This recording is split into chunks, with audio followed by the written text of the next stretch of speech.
Nation और मैं हूं सांकुन आपके साथ। इस वक्त की बड़ी खबर पीएफआई यानी पॉपुलर फ्रंट ऑफ इंडिया को लेकर सामने आ रही है, जहां पर केंद्र सरकार ने बड़ी कार्रवाई करते हुए पीएफआई पर 5 साल का बैन लगा दिया है, जिसकी संभावना इतने दिनों से जताई जा रही थी। आज आखिरकार वही हुआ। केंद्र सरकार ने पीएफआई के अन्य 8 सहयोगी संगठनों पर भी बड़ी कार्रवाई की है। इतना ही नहीं, आपको बताते चले कि बीते कई दिनों से केंद्र सरकार लगातार पीएफआई पर पैनी नजर बनाई हुई थी।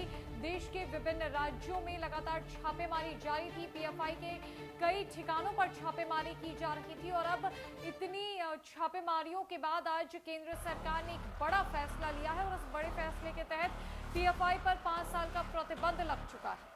आखिरकार पीएफआई को लेकर जिस बात की संभावना जताई जा रही थी वो सही साबित हो गई है। केंद्र की मोदी सरकार ने पॉपुलर फ्रंट ऑफ इंडिया पर 5 साल का प्रतिबंध लगा दिया है। इसके अलावा पीएफआई के 8 सहयोगी संगठनों पर भी कार्रवाई हुई है। आपको बताते चले कि पीएफआई के साथ जिन संगठनों को बैन किया गया है उनमें रिहाब इंडिया फाउंडेशन यानी RIF, campus front of India यानी CFI, all India imam counselling यानी AIIC, national confederation of human rights organisation यानी NCHRO, national women's front, junior front, empower India foundation, Rehab foundation जैसे सहयोगी संगठन शामिल है।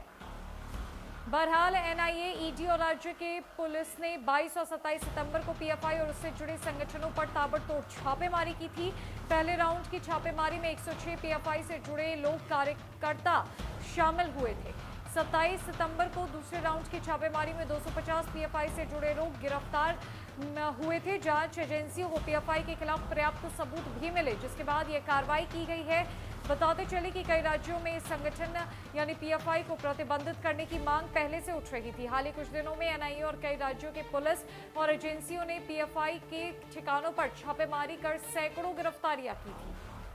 विभिन्न राज्यों के पुलिस और ईडी के द्वारा पीएफआई के विभिन्न ठिकानों पर लगातार छापेमारी की जा रही थी। बात अगर सितंबर महीने की जाए तो ताबड़तोड़ छापेमारी पीएफआई और उसके अन्य सहयोगी संगठनों के जो ठिकाने हैं उन पर की गई थी, जिसके बाद कई पुख्ता सबूत और कागजात निकलकर सामने आए हैं और अब केंद्र सरकार ने ये बड़ा फैसला लेते हुए पीएफआई और उसके अन्य 8 सहयोगी संगठनों के खिलाफ बड़ी कार्रवाई की है और जहां पर 5 साल का बैन लगा दिया गया है। तो ये बड़ी खबर सामने आ रही है पीएफआई को लेकर। फिलहाल के लिए इस अपडेट में इतना ही। रखिए अपडेट्स के लिए हमारे साथ बने रहिए न्यूज़ फॉर नेशन में। नमस्कार।